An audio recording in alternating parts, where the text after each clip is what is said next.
राम राम हरे हरे, हरे कृष्ण कृष्ण कृष्ण हरे हरे, हरे राम राम राम हरे हरे, हरे कृष्ण कृष्ण कृष्ण हरे हरे, हरे राम राम हरे हरे, हरे कृष्ण कृष्ण कृष्ण हरे हरे।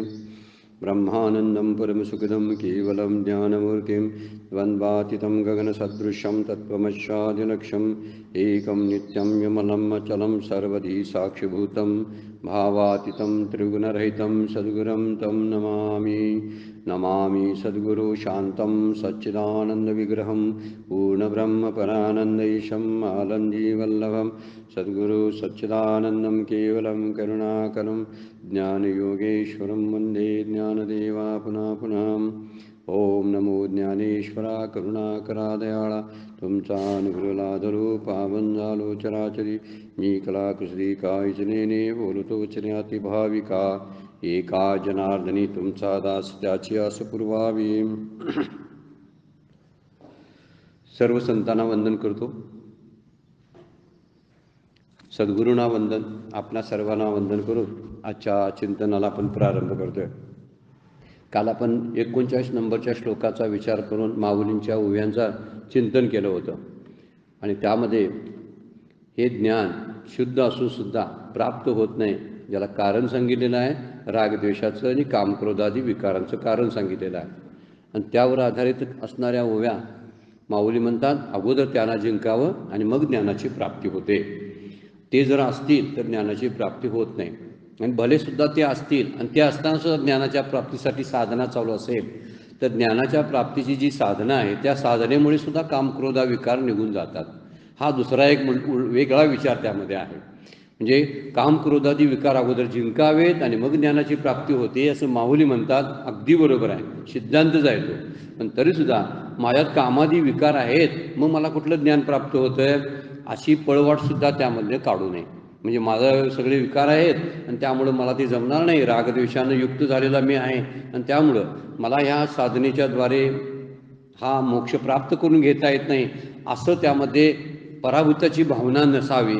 माऊली म्हणतात की आपण कामक्रोधादी विकार असताना साधना चालूच ठेवावी, कारण ते विकार लवकर जात नाही, पण त्या आपल्या साधनेमुळेच कदाचित त्याच्यावरती उपाय होईल आणि ती विकार हळूहळू कमी होत जातील। विकार कमी होण्यासाठी तरी नाम आहे, नाम तेच करतं, स्वच्छ आपली वाट स्वच्छ करून देतं, ज्ञानाची वाट स्वच्छ करून देतं।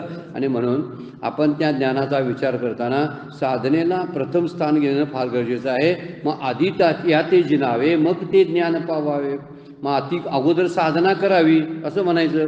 आधी या ते जिनावे म्हणजे यांना जिंकायसाठी साधना करावी, मग साधना केला की ज्ञान प्राप्त व्हावे। तो पराभव संभवे रागद्वेषा, या रागद्वेषाचा पराभव त्यावेळी संभव आहे ज्यावेळी काटोकाट आपण साधना करू तेव्हा। त्यामुळे साधनेपेक्षा पहिल्या टप्प्यात तरी साधकाला काही सुचू नये, त्यासाठी काही दिवस घालवावे लागतात। उगीच कोणतरी उठला, एखादा अनुग्रही झाला किंवा गुरूंचा काहीतरी कृपापास पात्र झाला म्हणून लगेच त्याला ती साधनेद्वारे मोक्ष प्राप्त होईल असं सांगता येत नाही। त्यासाठी कष्ट आहेत, तप आहे, साधना आहेत, साधन चतुष्टय सांगितलेलंच आहे। त्या साधन चतुष्टय संपन्न झाल्याखेरीज आपली चित्तशुद्धी होणारच नाही, म्हणून साधन चतुष्टय संपन्नता फार महत्त्वाची आहे। विवेक, वैराग्य, समाधी, सटक आणि मुमुक्षत्व ही 4 साधनं सतत विचारात घ्यावी लागतात। नाही विचारात घेतली आणि त्यांचा वापर रोजच्या जीवनामध्ये व्यवहारामध्ये नाही केला तर काही उपयोग होत नाही। आपण बऱ्याच वेळा तो वाचण्यासाठी, दुसऱ्याला सांगण्यासाठी आणि ऐकण्यासाठी 3 स्तरावर साधना करत असतो बघा आपण, म्हणजे विचार करत असतो त्याचा। एक म्हणजे आपण अभ्यासण्यासाठी अभ्यास करतो आपण त्याचा, पाठांतर व्याख्या पाठांतर असतात आपल्याला, विवेकाची व्याख्या पाठ आहे, वैराग्याची व्याख्या पाठ आहे, मुमुक्षत्व म्हणजे काय माहिती आहे, समाधी सटक फटफट सगळे सांगतात। पण त्यातला समाधी सटकातलं एक तरी आपण वापरतोय का रोजच्या जीवनामध्ये, हा फार महत्त्वाचा प्रश्न आहे। त्यामुळे नुसतं हे असणं आणि पाठांतर असणं याला काही महत्त्व नाही, असलं तर ते सांगण्यापुरतं ठीक आहे। काही माणसं हे ऐकतात आणि ऐकून सुद्धा लक्षात ठेवतात, ह्याही गोष्टी आहेत त्या तेवढ्या स्तरावर राहतात, त्या वापरत नाहीत। म्हणून बोलणाऱ्यांनी, ऐकणाऱ्यांनी, अभ्यास चिंतन करणाऱ्यांनी ते रोजच्या जीवनामध्ये वापरणं फार गरजेचं आहे। आणि म्हणून काम क्रोधादी विकार घालवणं हे परमार्थासाठी गरज आहे असा एक गैरसमज आहे। परमार्थ प्राप्तीसाठीच हा याचा उपयोग आहे आणि प्रपंचासाठी काम करून जर प्रपंचात चालतात काय? नाही चालत. कामानं किती नाश होते प्रपंचाचा सुद्धा. आसक्तीमुळे चोरी करूशी वाटते ना, आणि चोरी केली की प्रपंचामधलं ज्या काही गोष्टी आहेत, शिक्षा वगैरे भोगाव्या लागतात, त्यामुळेच ना. साधं आहे, खोटं बोललं की किती खोटं बोलण्याचे दुष्परिणाम लक्षात यायला लागतात. दुसऱ्याला विश्वासघात केला, प्रपंचातली उदाहरणं आहे ती, परमार्थामध्ये जायची काही गरज नाही. त्यामुळे प्रपंच आणि परमार्थ हे दोन्ही समजता कामा नये.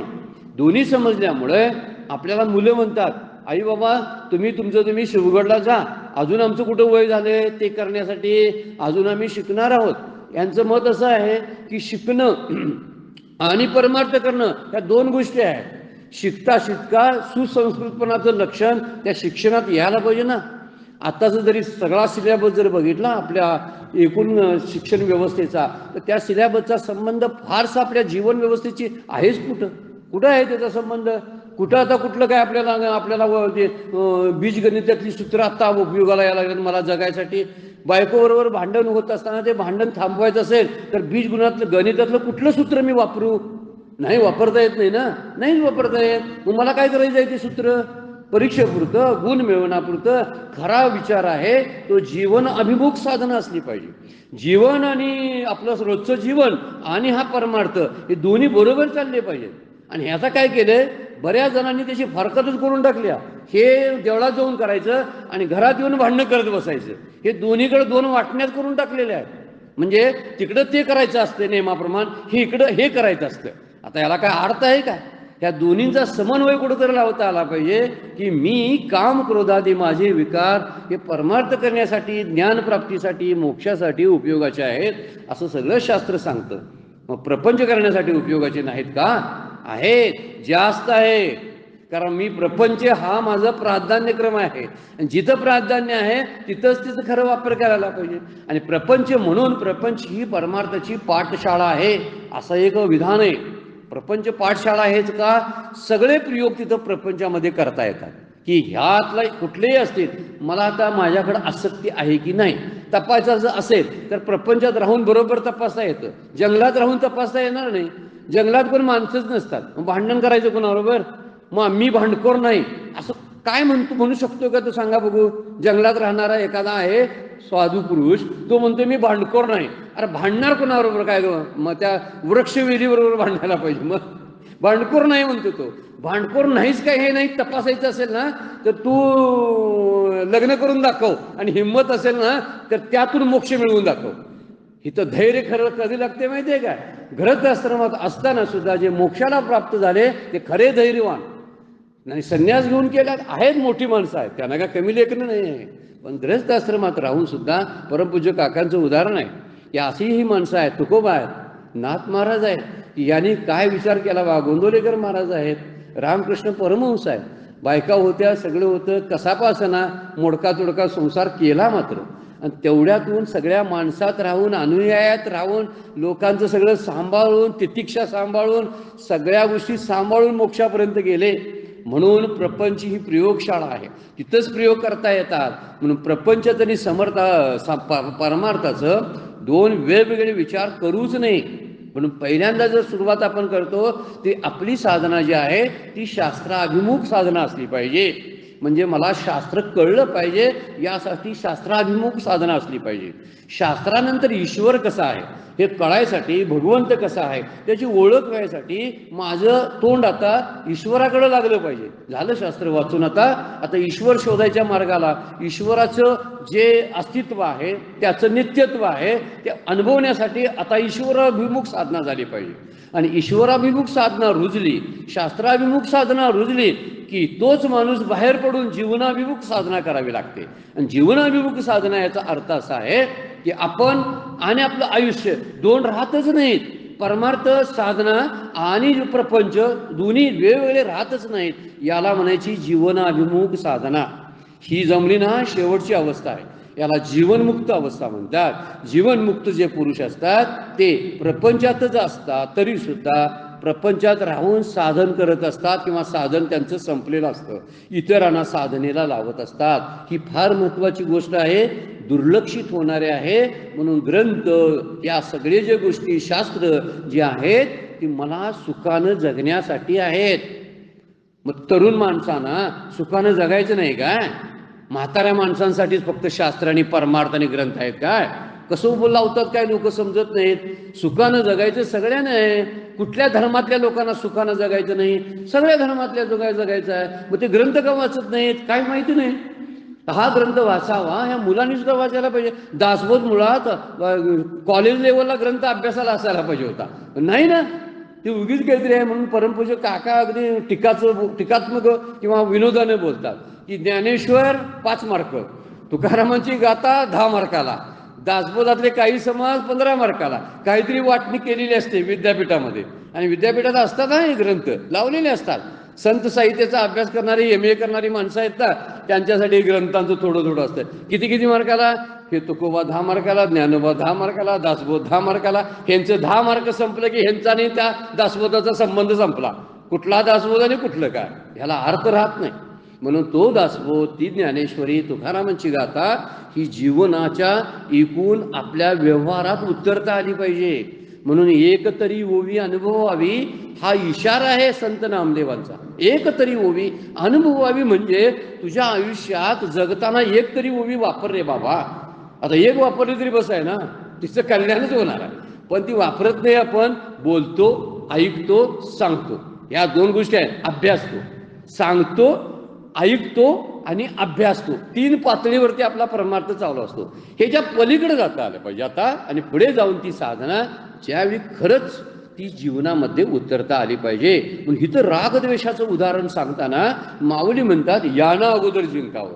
तर म्हणतात मी म्हणतो मला जिंकता येत नाही, मग मला ज्ञान प्राप्त होणार नाही का? होईल. त्यासाठी संत मंडळी आपल्याला उपयोगाला येतात. ते म्हणतात तू नित्यनेमानं नाम घे, भगवंताचं नामस्मरण कर, तुझी सगळी कर्म जी आहेत तू करतोस ना, भले वाईट, चोऱ्या, टाळ्या, खोटं नाटं काय असेल देवाला अर्पण करून रिकामा हो. कारण तुला जमत नाही, मला खोटं बोलायचं लागते. मग खोटं बोलायला लागते ना, तर बोल, पण ते देवाला अर्पण करून टाक.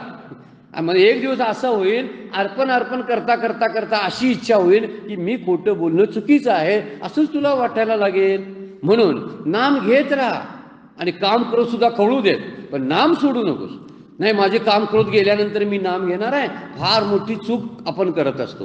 काम क्रोध काय लगेच जाणार नाही, नाम घेऊन ते घालवावेत, साधना उपासना करून ते घालवावेत, असा मुद्दा त्यातून आहे. माऊली म्हणतात आधी त्या ते जिनावे, आधी याते जिनावे मग ते ज्ञान पावावे. ते ज्ञान नंतर प्राप्त होतं, बरोबर आहे ते. आता पुढच्या 40व्या श्लोकामध्ये भगवद्गीता आपल्याला ते जे आहे, जो कुठं राहतात हे जे शत्रू आहेत ना, 5-7 शत्रू आहेत, त्यांची राहण्याचं ठिकाण कुठं आहे, त्या ठिकाणाचा पत्ता सांगतात. मग पत्ता माहिती असेल तर काय होतं की त्या ठिकाणी शत्रूवर हल्ला करता येतो. बरोबर त्या दिशेने आपली सगळी जी युद्ध साहित्य आहे त्या दिशेनं लावता येतात. तोफेची तोंड, बंदुकीची तोंड त्या दिशेनं करता येतात. कारण शत्रू कळला कुठं लपून बसलाय तो, बाहेर बघायचं नाही. मग कुठं आहे त्याचा पत्ता बरोबर सांगतात. म्हणून इंद्रिय, मन, बुद्धी ही जी अधिष्ठानं आहेत त्यांची राहायची ठिकाणं त्यासाठी श्लोक सांगतात बघा. इंद्रियाणी मनोबुद्धी यशा अधिष्ठानम उच्यते एतेरे विमोयत्यश ज्ञानमावृत्य देहिनम. असे देहिनम देहाभिमानी जे असतात, इंद्रिय, मन, बुद्धी ह्या त्या कामाचे अधिष्ठान म्हटले जातात. अधिष्ठान म्हणजे यांच्या आधारावर ते राहतात. हा काम कुठं राहतो, कुणाच्या आधारानं राहतो? मन, बुद्धी आणि इंद्रिय, मन, बुद्धीनं. हा काम ज्ञानाला झाकून इंद्रियादिकांच्या द्वारा देहाभिमानी जीवाला मोहित करतो. येतेर विमोह येतेश ज्ञानम आवृत्य देहिनम असा शब्द वापरलेला आहे. ज्ञानाला आवृत्त करतात ते कुणाच्या? जे देहाभिमानी असतात. मीच देह आहे अशी ज्यांची पक्की खात्री असते त्यांना देहिनम शब्द वापरलेला आहे. आणि राहायचं अधिष्ठान त्यांचं कोणतं आहे?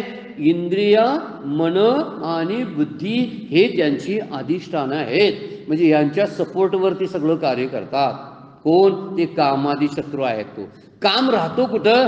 इंद्रियामध्ये राहतो, मनामध्ये राहतो, बुद्धीमध्ये राहतो. ह्या 3 गोष्टी सांगितलेल्या आहेत. त्यामुळे पुढचा श्लोकही तसाच आहे, एकापेक्षा एक श्रेष्ठत्व सांगितलेलं आहे.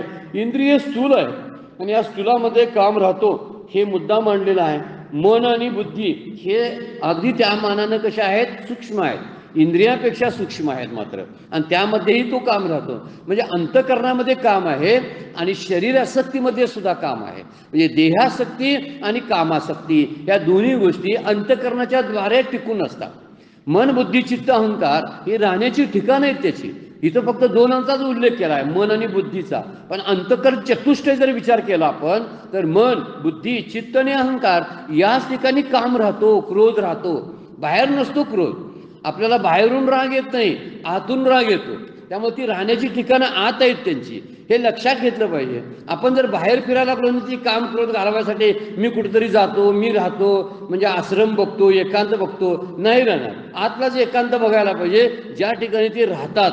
आणि म्हणून भगवद्गीता आपल्याला पत्ता सांगते की इंद्रियांच्यावर तुम्ही लक्ष ठेवा, मनावर लक्ष ठेवा आणि बुद्धीवर लक्ष ठेवा, अंतःकरणावर लक्ष ठेवा, जिथं ते राहतात आणि ते येऊ नयेत. म्हणून त्यासाठी तुम्ही प्रयत्नशील असला पाहिजे. आलेत तरी त्यांना थोपवता त्या क्षणाला आलं पाहिजे. म्हणून पत्ते सांगितलेले आहेत, ते त्यांना मोहात टाकतात. अशा देहाभिमानी जीवाला मोहित करतात. मोहित करतात या शब्दाचा अर्थ आहे त्यांचं स्वतःचं स्वत्व जे आहे, स्वतःचं स्वरूप जे आहे, त्या स्वरूपाचा पत्ता लागू देत नाहीत. कारण ते त्यांच्या आडवे येऊन उभा राहतात. आणि आडवे उभा राहिल्यामुळं पलीकडे समजा माझ्या आणि त्यांच्यामध्ये भिंत असेल तर त्या भिंतीच्या पलीकडलं मला दिसणार नाही. तशी भिंत कसलीची आहे, काम क्रोधादी विकारांची भिंत समोर आहे. आणि ही कुणाला त्रास देते, देहाभिमानाला मोहित करते म्हणून सांगितलेलं आहे. म्हणून देहाची आसक्ती, देहाबद्दलचा अभिमान कोणत्याद्वारे प्रकट होतो तर मी देह आहे असा एक देहाचा अभिमान, आणि देहाच्या द्वारे मी सगळं करतो असा कर्तृत्वाचा अभिमान, याला तो मोहित होतो. मी सगळं करतो आणि मी करतो त्यामुळे माझा त्याच्यावरती मालकीत्व स्वामित्व आहे प्रपंचाच्या वस्तूवरती, असा त्याचा एक निश्चय झालेला असतो. आणि त्यामुळं तो मोह, तो काम क्रोधादी विकार जे आहेत ती इंद्रियात मनात आणि बुद्धीत राहतात. हे त्याला लवकर लक्षात येतच नाही, कारण ते झाकलेलं असते. तर ज्ञान ते झाकून टाकतात, ते ज्ञानाला पुढे येऊ देत नाहीत. आणि म्हणून इथं वर्णन केलेलं आहे, इंद्रियाद्वारे देहाभिमान माणसाला मोहित करतात. फक्त 2 ओव्यात माऊलींनी वापरलेल्या आहेत. त्यातली पहिली 266 नंबरचीच ओवी खरी ओवी आहे. ती फक्त दुसऱ्या श्लोकाला जोडण्यासाठी 267 नंबरची ओवी वापरलेली आहे. त्यामध्ये काही सांगितलेलं नाही. फक्त 266 नंबरची ओवी आहे, ती फक्त ह्या एका श्लोकासाठी वापरलेला आहे. त्यामुळं एक गोष्ट आता आपल्याला पक्की समजलेली आहे की या शत्रूंचा जर निपात करायचा असेल, शत्रू हे तर ठरवलेलं आहे, निश्चित मात्र ते कळायला पाहिजे की हे माझे शत्रू आहेत, हे पटलं पाहिजे. नाहीतर बऱ्याच वेळा होतंय काय, आपण जर जे मोहित झालेले प्रापंचिक आहेत, विषयी आणि पामर, यांना शत्रू वाटत नाहीत. मागच्या वेळा आपण चिंतन केले त्याचं, ते म्हणतात ते माझे मित्र आहेत. म्हणजे मला एखादी गोष्ट आवडते, ती प्राप्त झाली की त्यांना इतका आनंद होतो. आनंदच होतो याचा अर्थ त्यांना एखादा मित्र जवळचा आहे, भेटल्यावर आनंद होतो, तसा आहे. म्हणून त्यांच्यासाठी ते मित्र आहेत. मग शत्रू कुणाचे आहेत, ज्यांनी त्यांना जाणायचं आहे, ज्यांना घालवायचं आहे, त्यांनी त्यांना शत्रूच मानलं पाहिजे. म्हणून त्याला पहिल्यांदा शत्रू मानावं. आणि शत्रू मानल्यानंतर आपण तयारीला लागलो पाहिजे की कोणत्याही शत्रूचा जर निपात करायचा असेल तर त्याची बलस्थानं आपल्याला माहिती पाहिजेत. काही वेळा म्हणतात की एक बलस्थानं जर आहेत म्हणजे त्याचे स्ट्रॉंग पॉईंट्स म्हणतात, आणि दुसरी एक वीक पॉईंट्स पण असतात त्यांचे. हे वीक पॉईंट्स सुद्धा, ह्यांचे वीक पॉईंट्स फार कमी आहेत, पण स्ट्रॉंग पॉईंट्स आहेत बघा. बलस्थान शब्दाचा अर्थ आहे की ती इंद्रियामध्ये राहतात ना, मग इंद्रियावरती माझं लक्ष असलं पाहिजे. जी पंच ज्ञानेंद्रिय आणि पंच कर्मेंद्रिय आहेत, त्या 10 इंद्रियाकडे लक्ष ठेवून मी माझी साधना व्यवस्थित केली पाहिजे. आता जर कुठेतरी भरकडायला लागलं एखादं इंद्रिय तर त्याला आत आणता आलं पाहिजे, ओढून घेता आलं पाहिजे. आणि त्यासाठी ही कुठं आहेत, त्याचा निपात कसा करायचा, त्यासाठी त्याची आश्रयस्थानं ज्याला आपण म्हणतो, जिथं कुठं आश्रय घेतला, इंद्रियात आश्रय घेतलाय त्यांनी, तिथं राहतात, त्यांना घालवून दिली पाहिजेत. म्हणून आश्रयस्थान आणि त्यांची बलस्थानं आपल्याला समजायला पाहिजेत. इंद्रिय मन आणि बुद्धीवर लक्ष ठेवावं लागतं. हे लक्ष बरोबर आहे, पण खरा तो राहतो ना, तो भोग्याच्या ठिकाणी, भोगत्याच्या ठिकाणी राहतो. म्हटलंय बरोबर आहे, इंद्रिय आणि मन आणि बुद्धीच्या ठिकाणी ते काम राहतो, पण त्याच्याबरोबर तो खरा राहतो तो भोगत्याच्या ठिकाणी. म्हणजे भोक्तृत्व बुद्धी असते ना, ती जेव्हा जागृत होते तेव्हा काम येतो. इतर वेळी तो सुप्त अवस्थेमध्ये असतो. त्याची गंमत गोष्ट आहे बघा. मला आवडणारी गोष्ट समोर माझ्या ज्यावेळी येते त्यावेळी माझी त्या वस्तूबद्दल, व्यक्तीबद्दल किंवा पदार्थाबद्दल भोक्तृत्व बुद्धी आत तयार होते आणि भोक्तृत्व बुद्धी तयार झाली की मगच तो जागृत होतो. म्हणून राहतो कुठे तो? भोगत्याच्या ठिकाणी राहतो. इंद्रिय मन बुद्धी बरोबर आहे, पण या इंद्रिय मन बुद्धीच्या द्वारेच तो भोगत्याच्या ठिकाणी राहत असतो. म्हणून भोगता जो आहे, भोग्य आहे, या ठिकाणी राहतो. कारण जसा विचार जर आपण केला तर लहान लहान बाळ असतात बघा, एक 2, 4, 5 वर्षाचं बाळ असतं. त्याला कसली आसक्ती असते सांगा बघू? काहीच नाही. त्याच्याकडे काम कुठला असतो, क्रोध कुठला असतो, मत्सर कुठला असतो? काही नाही. आता काम, क्रोध, मद, मत्सर नसतात लहान बाळाकडे, म्हणून त्यांच्या ठिकाणी काम, क्रोध नाहीत का? आहेत. आता त्यांनाही इंद्रिय आहेत ना, मग त्यांना इंद्रिय आहे तर त्यांच्याजवळ राहायला पाहिजे होता. पण तसा विचार केला तर त्यांच्याकडे दिसूनच येत नाही. दिसून काय येत नाही बघा? हे तर्क चाललंय, चिंतन करण्यासाठी तर्क चालू आहे. जो आहे तो काम त्यांच्या ठिकाणी दिसतच नाही किंवा समजत नाही म्हणा. त्याला कारण आहे, त्यांना भोक्तृत्व बुद्धीच नसते. मुलांना, लहान मुलांना असं मला काहीतरी भोगायचं आहे अशी भोक्तृत्व बुद्धी नसते. समोर टीव्ही चालू आहे, लहान बाळ आहे, त्याला वाटत नाही ह्या टीव्हीतली ही मालिका चालू आहे, ही माझ्याशी संबंधित बोलायला लागले, असं काही कळत नाही. मला ते बघायला पाहिजे, आता पुढं काय होते पाहायला पाहिजे, असं त्यांना माहीत नसतं. ही भोक्तृत्व बुद्धी नसते. खाऊचा पदार्थ त्यांच्या समोर आणला तर हा अतिशय गोड आहे, व्यवस्थित आहे, हा खाल्ला की अनेक अनेक असे विटॅमिन मिळतात, हे मला मागच्या आठवड्यात सुद्धा मिळालं होतं, उद्या सुद्धा मिळेल, असं त्यांची मतं तयार नसतात त्या ठिकाणी. म्हणजे त्या ठिकाणी लहान मुलांची भोक्तृत्व वृत्ती जागृत नसते. म्हणून म्हटलेलं आहे, इंद्रिय मन बुद्धीपेक्षा तो भोगता आणि भोग्यामध्ये जास्त राहतो. कोण? कामादी विकार जे असतात ते. असा विचार चिंतनात आपण घेतला पाहिजे. आता हे शास्त्र काय चुकीचं सांगतं का? नाही. कारण भोक्तृत्व बुद्धी निर्माण करायला बुद्धी, मन आणि इंद्रियच कारणीभूत आहे.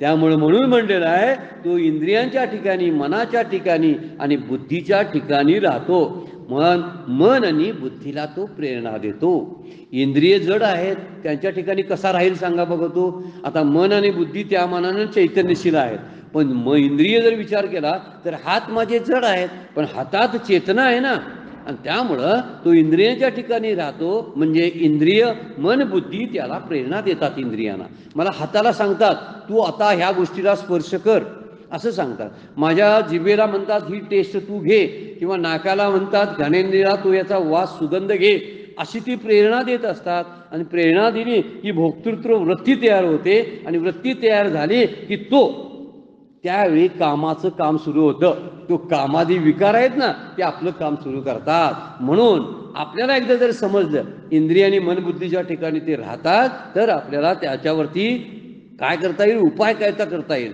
म्हणून अमुक भोग मिळावा असं इंद्रियांना पहिल्यांदा वाटत असते.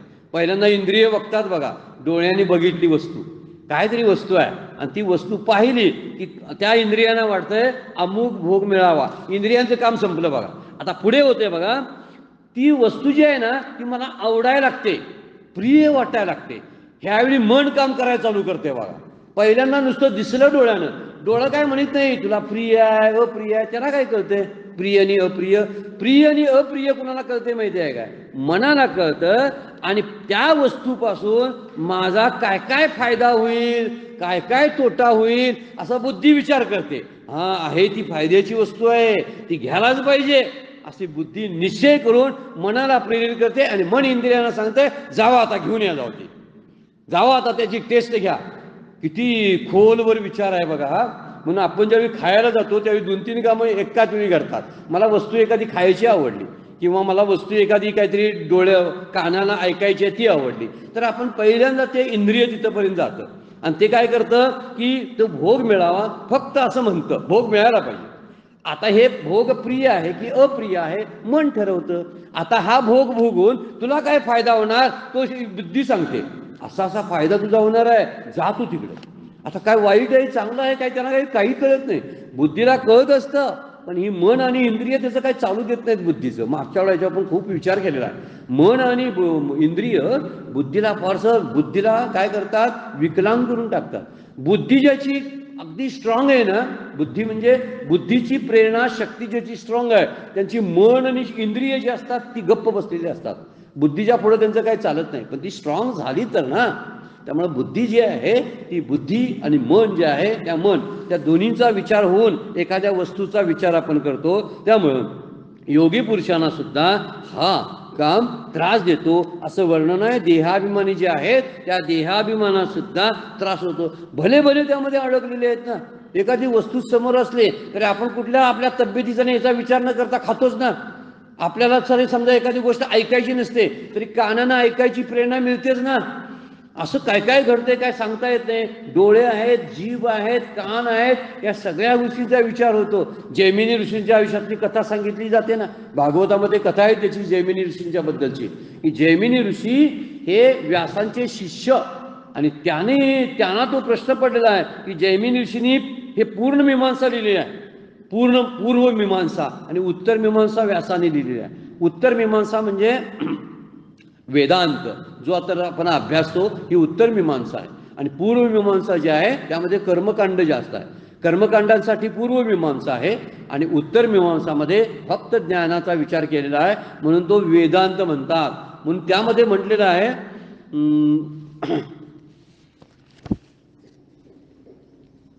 एक श्लोक वापरलेला आहे बघा भागवतामध्ये, बलवानी इंद्रिय ग्रामो विद्वांसपमपि कर्षती. हे इंद्रिय इतकी बलवान असतात तर ती विद्वानांना सुद्धा त्रास देतात.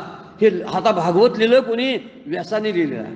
आणि हा व्यासांचा श्लोक जमिनीने बघितलेला आहे आणि त्यानं विचार केलाय त्याच्यावरती. तरी सुद्धा जैमिनी ऋषीला जो व्हायचं ते आकर्षण किंवा मोह झालाच ना. मुद्दा काय आहे बघा, कोणत्याही अवस्थेमध्ये या ज्ञानी पुरुषांना सुद्धा हा काम ज्ञानाला आवृत्तच करतो. ज्ञान समोर आहे, दिसूच देत नाही. आणि म्हणून याची ठिकाणं शास्त्रानं 5 सांगितलेली आहेत. आता भगवद्गीता सांगते इंद्रियामध्ये राहतो, मनामध्ये राहतो, बुद्धीमध्ये राहतो. परंतु पुढे म्हणतात बघा, पदार्थामध्ये राहतो, इंद्रियामध्ये राहतो, मन आणि बुद्धीमध्ये राहतो आणि कर्त्यामध्ये राहतो. आता 2 जादा सांगितले बरं का, इंद्रिय मन बुद्धी, पण पदार्थ पण आहेत ना. आणि पदार्थ आणि कर्ता आहे. मगाशी भोगता म्हटलो आपण, हा भोगताच करता आहे. त्याला भोगायची इच्छा होते, म्हणजे भोक्तृत्वामध्ये सुद्धा कर्तृत्वामध्ये सुद्धा तो काम राहतो. इंद्रियामध्ये राहतो, मनामध्ये राहतो, बुद्धीमध्ये राहतो, पदार्थामध्ये राहतो. पदार्थ म्हणजे एखादा पदार्थ मला आकृष्ट करतो ना, त्या पदार्थामध्ये तो राहतो.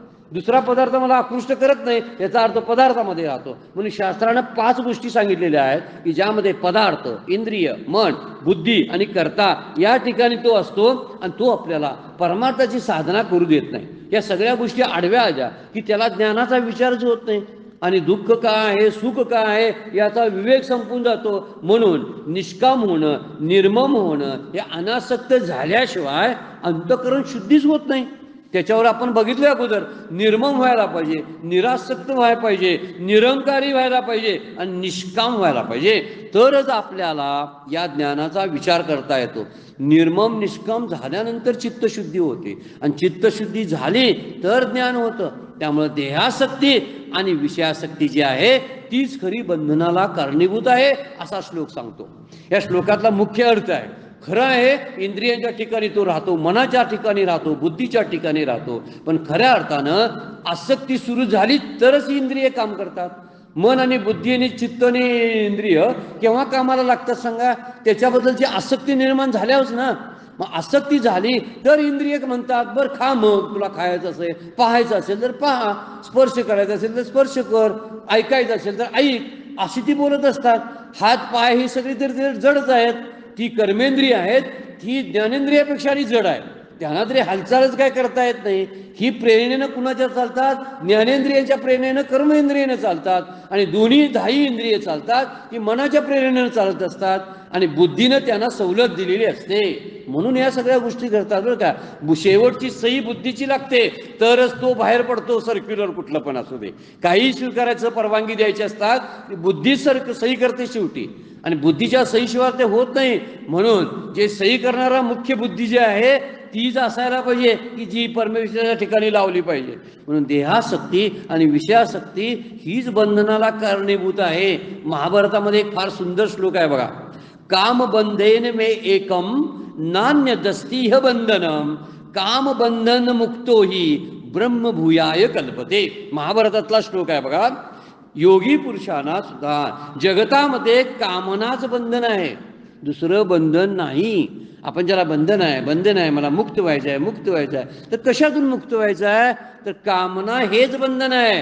काम बंधन एकच बंधन आहे, ते म्हणजे कामनेचं. नान्यदस्ती ही बंधनम, दुसरं बंधनच नाही आहे. म्हणून कामातून सुटला की ब्रह्मभावासाठी तो समर्थ होतो. कामबंधन मुक्तो ही ब्रह्मभूयाय कल्पते. एकदा कामनेतून सुटला ना, इच्छेतून सुटला ना, मुक्तच झाला. महाभारताचं वचन आहे. खरंच सुंदर आहे की आपल्याला जी बंधनाची जाणीव जी होते, ही बंधनाची जाणीव माझेपणातून होते. आणि माझेपणात माझी आसक्ती आहे, आणि आसक्तीमुळं मी त्यामध्ये अडकतो.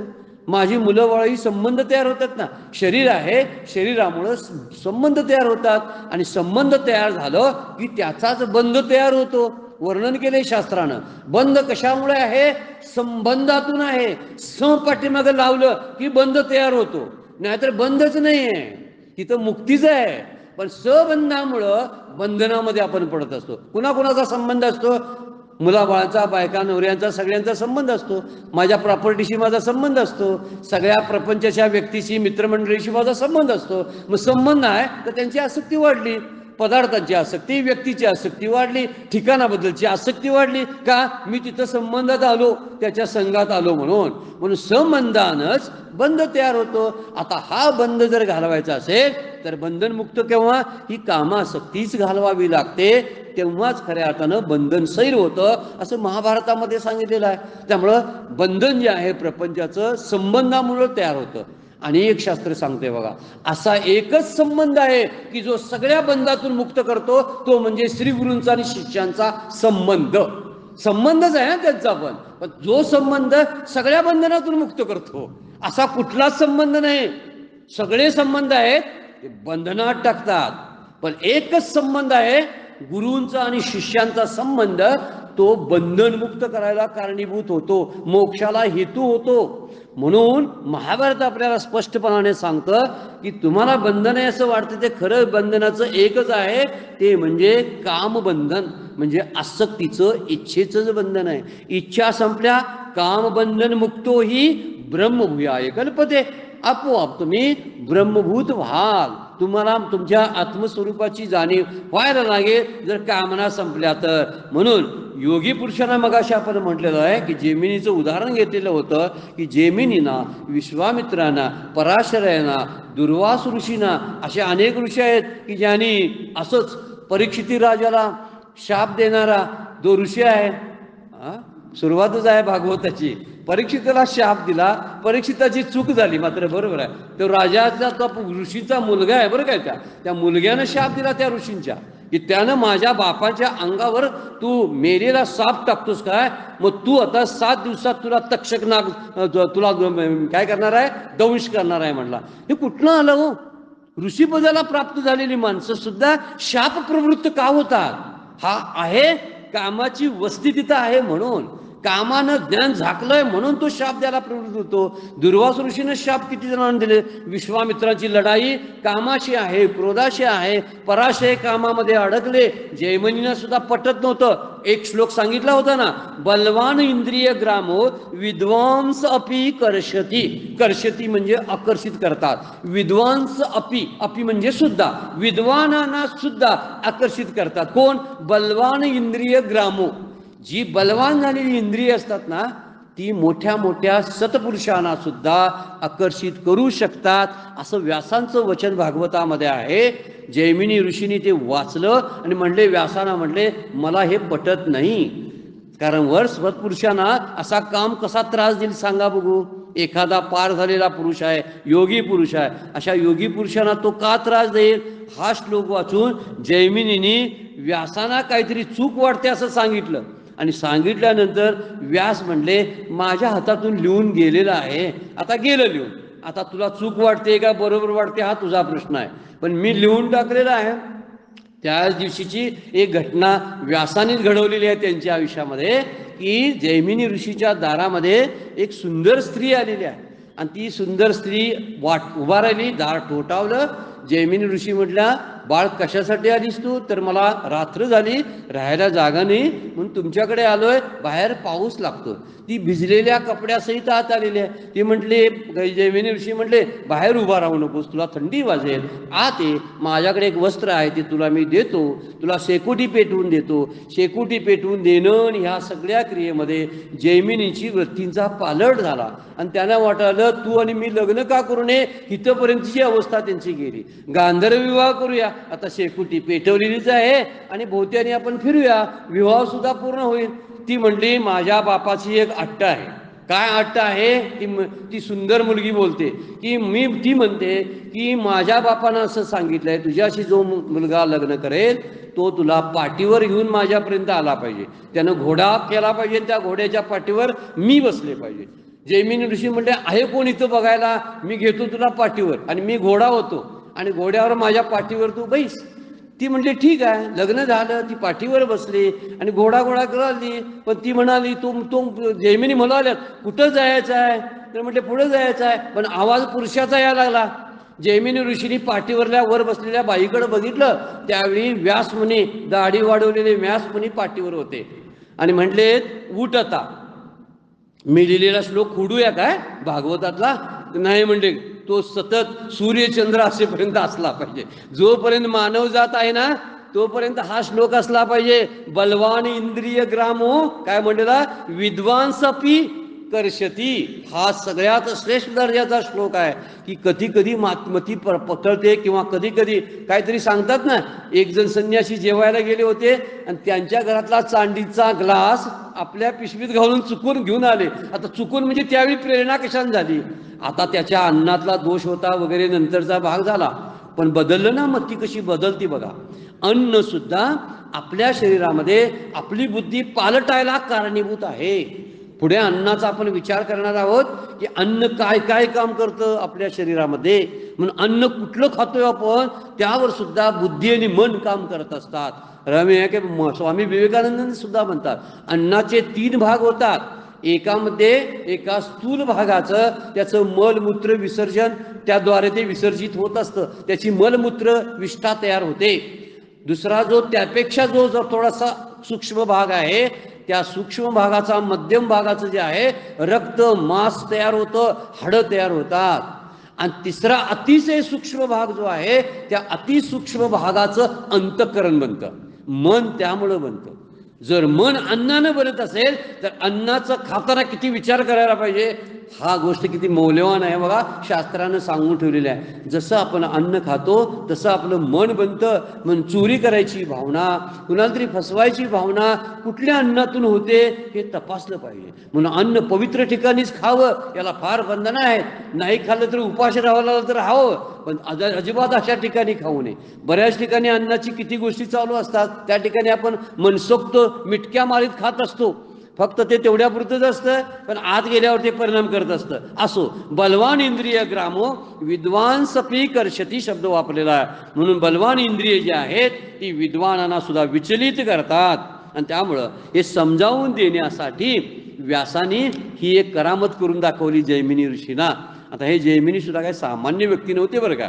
उठ सूट विश्वामित्राची उदाहरण द्यायची, जैमिनीची उदाहरणी माणसांना द्यायची. अरे विश्वामित्र आला बघा, म्हणजे का कदाचित कोण क्रोधिष्ट असेल किंवा कामविकारानं ग्रस्त असेल तर त्याला म्हणतात विश्वामित्र आला. अरे विश्वामित्राची लायकी कुठली, तुमची लायकी कुठली? त्यांना कशाला बोलताय? फार मोठे, आणि त्यांनी ते 2-3 जन्मात करून दाखवलं. आम्ही करून दाखवतोय काय? नाही करून दाखवत. आम्हाला काही नावं ठेवा, आमच्यावर काही परिणाम होत नाही.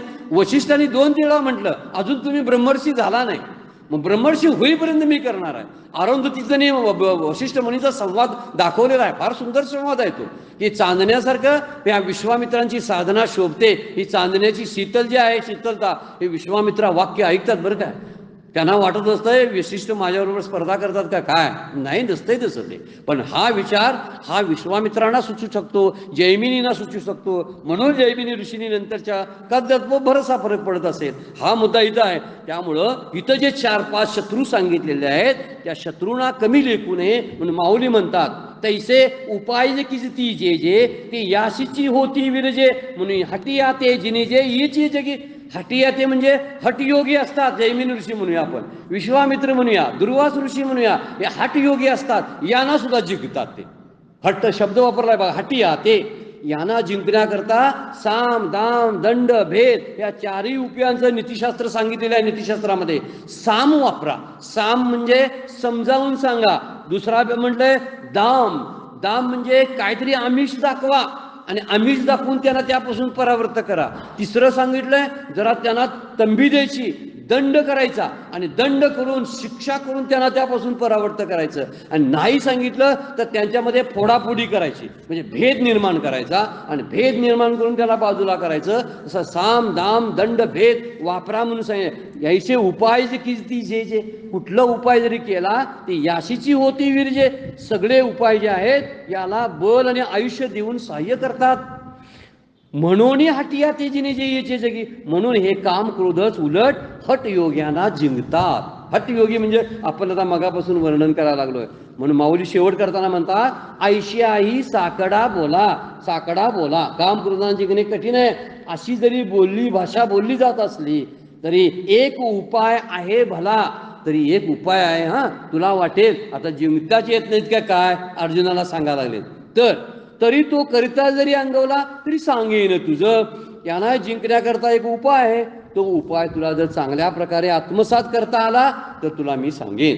तू ऐकायला तयार असेल आणि करायला तयार असेल तर तुला मी एक उपाय सांगणार आहे. आता पुढच्या श्लोकात सांगण्यासाठी माऊलींनी 267 नंबरची उभी त्यासाठी सांगितलेली आहे की मी आता पुढच्या श्लोकामध्ये सांगणार आहे की तो उपाय कोणता आहे, ते कुठं असतात हे सांगितलं. आणि सांगितल्यामुळं आता त्यांच्यावर वार कसे करायचे आहेत त्याचंही वर्णन इथं सांगितलेलं आहे. त्यांचा त्याग कसा करायचा हेही सांगितलेलं आहे. वेळ संपलेला आहे, आपल्याला थांबावं लागतं. 41 नंबरच्या श्लोकावरच्या 2 उभ्या आपण पाहिलेल्या आहेत, त्याचंही चिंतन झालेलं आहे. आजची सेवा सद्गुरूंच्या चरणी भगवान ज्ञानेश्वरांच्या चरणी अर्पण करतो. विराम घेऊया. कुंडलिक वरदारी विठ्ठल श्री ज्ञान